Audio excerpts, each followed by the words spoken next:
Mathrubhumi news പ്രേക്ഷകരിലേക്ക് ഒരു കൗതുകത്തിന്റെ അടിസ്ഥാനത്തിൽ പ്രേക്ഷകരുടെ മുമ്പിലേക്ക് വെച്ചൊരു പരമ്പര നോ ഷേവ് നവംബർ എന്ന വിഷയവുമായി ബന്ധപ്പെട്ടാണ്. അതായത് വ്യത്യസ്തമായ താടികൾ ഉള്ളവർ, ആഗ്രഹങ്ങളുള്ളവർ, അങ്ങനെ പല പല അനുഭവങ്ങളാണ് പങ്കുവച്ചത്. അതിൽ കോഴിക്കോട് നിന്ന് KV രാഹുൽ പങ്കുവച്ചത് ഈ താടിയോടുള്ള ആളുകളുടെ വല്ലാത്തൊരു ഇഷ്ടം അത് അവരെ അബദ്ധത്തിലൊന്നും കൊണ്ടുപോയി എത്തിക്കരുത് എന്ന കൂടി മുന്നറിയിപ്പ് നൽകുന്നതാണ്. നമുക്ക് ആ നീണ്ട ഒരു ഹ്രസ്വചിത്രം കണക്കുള്ള ഭാഗമാണ്, പക്ഷെ അതിന്റെ കുറച്ച് ഭാഗങ്ങളൊന്നും കാണാം.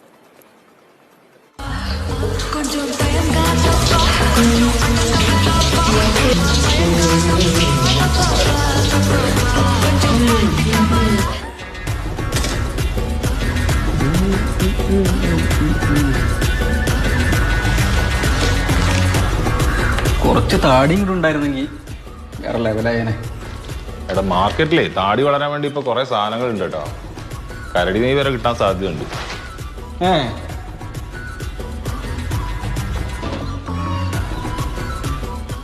ജീവിതശൈലി കൊണ്ടും ജനിതക പ്രശ്നങ്ങൾ കൊണ്ടും പാരമ്പര്യം കൊണ്ടും ഇന്ന് പലർക്കും ഇതില്ല എന്നതാണ് വാസ്തവം. ഫലം ചെയ്തില്ലെങ്കിൽ പണം വേണ്ട. ഒന്ന് പരീക്ഷിച്ച് നോക്കാവുന്നതാണ് അല്ലേ? ഇതൊക്കെ വാങ്ങി പുരട്ടിക്കഴിഞ്ഞാലേ മുഖത്തിന് എന്തെങ്കിലും പണി കിട്ടുമെന്നാണ് ഡോക്ടർമാരോടൊന്ന് ചോദിക്കാം.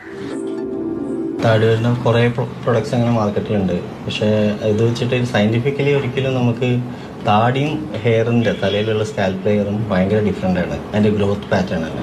ഇപ്പോൾ മിനോക്സിഡിൽ ഫെനസ്ട്രൈഡ് എന്ന് പറഞ്ഞ 2 പ്രൊഡക്റ്റാണ് FDA അപ്രൂവ് ചെയ്തത് തലയിൽ മുടി വരാൻ വേണ്ടിയിട്ട്. അത് പക്ഷേ താടിയിൽ ഉപയോഗിച്ചാൽ കാര്യമില്ല. കാരണം നേരെ ഓപ്പോസിറ്റ് വർക്കിംഗ് ആണ് അതിൻ്റെ. അതായത് ഡൈഹൈഡ്രോ ടെസ്റ്റോസ്റ്ററോൺ കൂടുമ്പോഴാണ് താടി വരിക. പക്ഷെ അത് കൂടുമ്പോൾ മുടി കൊഴിയും തലയിലെ. എല്ലാവരും വിചാരം അതേ കണ്ടന്റുള്ള സാധനം മുഖത്ത് തേച്ചാൽ താടി വരുന്ന. ശരിക്കും പറഞ്ഞാൽ അത് നെഗറ്റീവ് ഇമ്പാക്റ്റ് ഉണ്ടാവും. മാർക്കറ്റിൽ കിട്ടുന്ന ഒരു സാധനം അങ്ങനെ തേച്ചാൽ വരില്ല. പിന്നെ നമ്മൾ ഫ്രീക്വൻ്റ് ആയിട്ട് അപ്ലൈ ചെയ്യുമ്പോൾ ഉള്ള ആ റബ്ബിങ് എഫക്റ്റ് കാരണം അവിടെ സർക്കുലേഷൻ കൂടും. അത് കാരണം വല്ലതും പൊടിഞ്ഞാൽ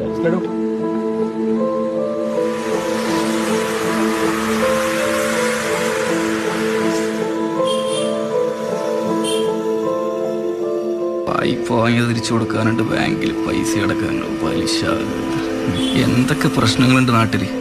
അപ്പോഴാ താടി.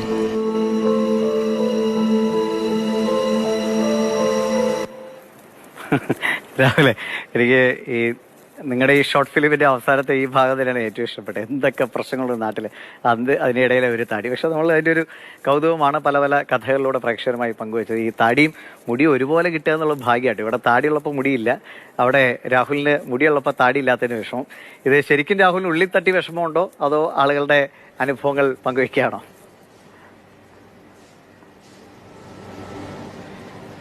ദീക്ഷ, ഗുഡ് ഈവനിങ്. ഇത് എൻ്റെ വിഷമമല്ല കേട്ടോ. എനിക്ക് യാതൊരു ഇത് സംബന്ധം ഇങ്ങനെ ഒരു ചിന്തയേ ഇല്ല. താടി വേണമെന്നോ അല്ലെങ്കിൽ താടിയെ സംബന്ധിച്ച് കൺസേൺ ആയ ആളേ അല്ല ഞാൻ. ഇതുവരെ കൂട്ടുകാരൊക്കെ ഇടയ്ക്ക് കട്ടത്താടി ചിലപ്പോഴെങ്കിലും നമ്മുടെ സുഹൃത്തുക്കൾ അല്ലെങ്കിൽ പരിചയക്കാരൊക്കെ പറഞ്ഞിട്ടുണ്ട്. ഈ സെക്കൻഡ് ഷോയ്ക്ക് ആൾക്കാർ ഇരിക്കുന്നത് ശ്രദ്ധിച്ചിട്ടുണ്ടോ, അതുപോലെയാണ് നിന്റെ താടി എന്നൊക്കെ പറഞ്ഞിട്ടുണ്ട്. കാരണം പല സ്ഥലങ്ങളിലായി ഫുള്ളായിരിക്കണമെന്നില്ല, ഹൗസ്ഫുള്ളായിരിക്കണമെന്നില്ല, പല സ്ഥലങ്ങളിലായി ഇങ്ങനെ കുറച്ച് ആൾക്കാർ ഇരിക്കുന്ന ഒരു രീതിയാണ് സെക്കൻഡ് ഷോ. അപ്പോൾ അതുപോലെയാണ് എൻ്റെ താടി എന്നൊക്കെ പറഞ്ഞിട്ട് കളിയാക്കിയിട്ടൊക്കെ ഉണ്ട്. ഇന്നും ഒരാളങ്ങനെ വിളിച്ചിട്ട് പറഞ്ഞിരുന്നു. പക്ഷെ ഇതൊന്നും എന്താ പറയുക, എന്നെ ബാധിക്കുന്ന വിഷയമല്ല എന്നപോലെയാണ്. എനിക്കത് സംബന്ധിച്ചൊരു സങ്കടമൊന്നുമില്ല. പക്ഷേ നല്ല താടി വേണം, അതിന് മരുന്ന് വേണം എന്നാഗ്രഹിക്കുന്ന ഒരുപാട് ആളുകളുണ്ട്, നമ്മുടെ കൂട്ടുകാരുടെ ഇടയിൽ തന്നെ ഉണ്ട്. അപ്പോൾ അവരുടെയൊക്കെ ഒരു സങ്കടമാണ് ഈ വാർത്തയിലൂടെ പറഞ്ഞത് എന്നതാണ്. ഈ പ്രൊഡക്ട്സ് ഒരുപാട് പരസ്യങ്ങളിൽ തെറ്റായ പരസ്യങ്ങളിലൂടെയൊക്കെ ഇങ്ങനെ വരുന്നുണ്ട്. കാരണം ഈ വാർത്തയിൽ തന്നെ നമ്മൾ പറഞ്ഞൊരു പരസ്യമാണ്, പ്രൊഡക്റ്റ് വാങ്ങി 3 മാസം ഉപയോഗിക്കുക, 3 മാസത്തിനുള്ളിൽ റിസൾട്ട് ഉണ്ടാകും, റിസൾട്ട് ഇല്ല എങ്കിൽ ആ പൈസ നിങ്ങൾക്ക് ഉപഭോക്താവിന് തിരിച്ചു തരാം എന്നൊക്കെ രീതിയിലാണ് ഈ താടി വളരാനുള്ള മരുന്നുകളുടെ, ഓയിലുകളുടെ പരസ്യമൊക്കെ വരുന്നത്. അത് വിശ്വസിച്ച് വാങ്ങി ഉപയോഗിക്കുന്ന ആളുകൾ ഒരുപാടുണ്ട്. ഇനി അതിപ്പോൾ ആ താടി വന്നില്ല എങ്കിൽ തന്നെ അതിൽ പരാതി പറയാനൊന്നും ആളുകൾ മുന്നോട്ട് വരാറില്ല. അപ്പോൾ അതൊരു സങ്കടരൂപേണ എന്ന് അവതരിപ്പിച്ചു എന്നതാണ്. അതില്ലാതെ എൻ്റെ ചിന്തയല്ല. എന്നെ സംബന്ധിച്ച് അങ്ങനെ ഒരു താടി വേണം എന്നോ അല്ലെങ്കിൽ താടി വേണമെന്നോ താടി ഇല്ലാത്തതുകൊണ്ട് പ്രശ്നമുണ്ട് എന്ന് ചിന്തിക്കുന്ന ഒരാളൊന്നുമല്ല. അപ്പോൾ രാഹുൽ സംസാരിച്ച ഡോക്ടർമാരൊക്കെ പങ്കുവെച്ച് ഒരുപാട് പേര് ഈ അബദ്ധത്തിൽ പോയി ചാടുന്നുണ്ടല്ലോ. ഈ താടി കട്ടത്താടിക്ക് വേണ്ടി അതും ഇതൊക്കെ തേക്കുന്നവരുണ്ട്. നമ്മൾ ആ ഒരു മുന്നറിയിപ്പ് കൂടിയാണ് ഇതിലൂടെ പങ്കുവെക്കുന്നത് അല്ലേ? തീർച്ചയായും ആ ഡോക്ടർമാരുടെ സംഭാഷണത്തിൽ നിന്ന് കൃത്യമായി അതാണ് ഈ വാർത്തയിൽ ഉൾക്കൊള്ളിച്ചിട്ടുള്ളത്. താടി വളരും എന്ന് ഉറപ്പ് പറയാൻ തക്ക വിധത്തിലുള്ള ഒരു പ്രൊഡക്റ്റ്, സയന്റിഫിക്കലി തെളിയിക്കപ്പെട്ടിട്ടുള്ള ഒരു പ്രൊഡക്റ്റ് പോലും ഇന്ന് മാർക്കറ്റിൽ അങ്ങനെ കിട്ടുന്നില്ല എന്നാണ് നമ്മൾ ആദ്യം സംസാരിച്ച നീരജ് ഡോക്ടർ പറയുന്നുണ്ട്. മുടിക്കും താടിക്കും ഒരേ മരുന്ന് വേണമെന്ന് വിചാരിക്കുന്ന ആളുകൾ ഒരുപാടുണ്ട്. മുടിക്ക് തേൽക്കുന്ന അതേ മരുന്ന് തന്നെ എടുത്ത് താടിയിൽ പുരട്ടിയാൽ താടി വളരും എന്ന് ചിന്തിക്കുന്ന ആളുകളൊക്കെ ഉണ്ട്. പക്ഷെ അതൊക്കെ വളരെ വ്യത്യാസമാണ്.